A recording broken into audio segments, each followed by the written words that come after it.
On this channel, $1 Million Made Easy, we love to run numbers for people. And still something is still reverberating across financial channels is something that Dave Ramsey said quite a while back.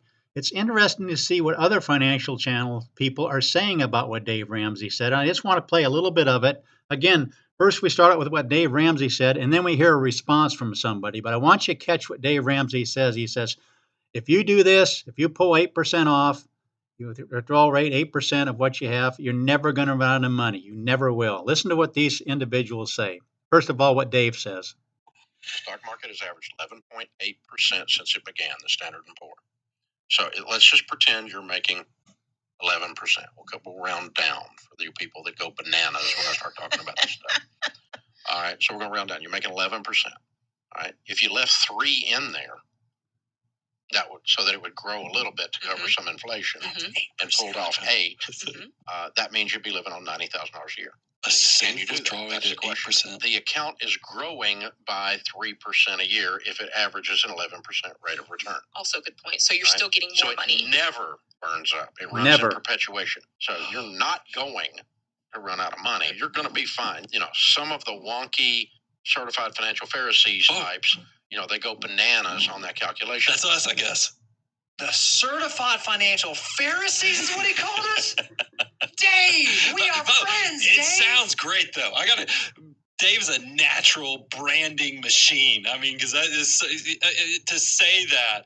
But, Bo, there's so much here to unpack. First of all, the S&P 500 is not average, and you want to beat the average. I always tell people this whole thing of law of accelerating returns and human nature's desire to innovate and grow, and always say, just don't try to beat the market, be the market, because, this expansion is something you can prosper off of, and that's why we love index investing.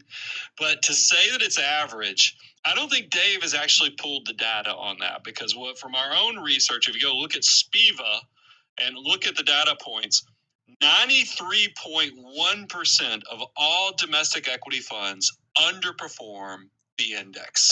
So this is what they're referring to, this study. 93.1% of all domestic equity funds underperform the comparison index. In other words, underperform the S&P 500 index. Not only do these guys recommend the S&P 500 index fund, look who else does. For those people who have neither the time nor the expertise to be an active investor, passive investing in an index fund like the S&P 500 is a great alternative. Who said that? Warren Buffett. So in this video, I actually want to run the numbers. Now here's how Dave would run the numbers. You're getting 11%. You have $1 million. You're getting 11%, and so you're just going to withdraw. He said 90,000, but actually meant 80,000 because 8% of 1 million will be 80,000. So you're going to withdraw this 81,000, and it's just going to keep growing by this 11%. And even though you're taking 81,000 out, it's just going to grow, grow, grow. Here's a summary table right here.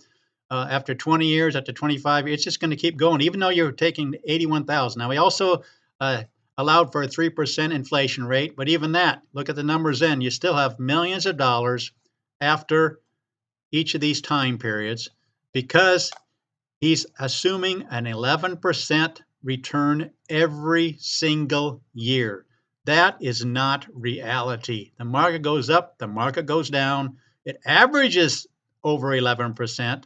But you could run into what's called a sequence of returns risk where the market's down. And let me show you what I mean by that. We're going to go ahead and reset this to actual returns for the last 100 years for the S&P 500. And here you can see it right here. For example, if we use the returns beginning in 1924, you're taking out this 81,000 or 8% basically. You're giving yourself a 3% COLA, going down through, everything's going fine. Then you hit these 4 down years. And then you're down to 820,000, but still you're okay in $1924. This is the actual summary, but you do run out of money in 23 years. Remember what Dave said, that you don't run out of money ever because you're only taking 8% off when you're getting 11%, but that's not reality. That's not how the market works. You can have some really good years, but let me just show you what the numbers actually show. Using the last 100 years of data, how many times would you run out of money withdrawing 8% or 8.1% on this $1 million? 33% of the time you would run out of money. Watch what happens right here, 1924. You're running out of money in 23 years if returns were 1924. Because you're taking this 81,000 out, that's growing by 3%. You're taking out more and more and more, and then all of a sudden you hit these 4 down years.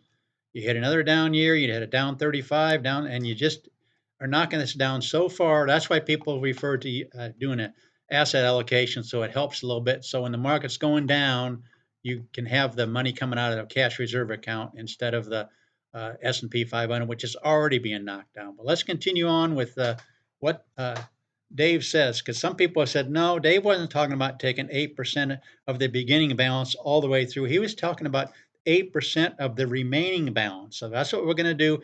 I want you to know as you're going down through here, you got this 81,000 increasing by 3% a year. A monthly, it'd be 6,750 increasing by 3% a year. If we just take 3% of the remaining balance, you can see these numbers are getting kind of high. So you take 3% of that, you're going to be in really good shape. But what happens when the market's going down? Look at 1929. Taking 3% of this amount, it's going to get less and less and less.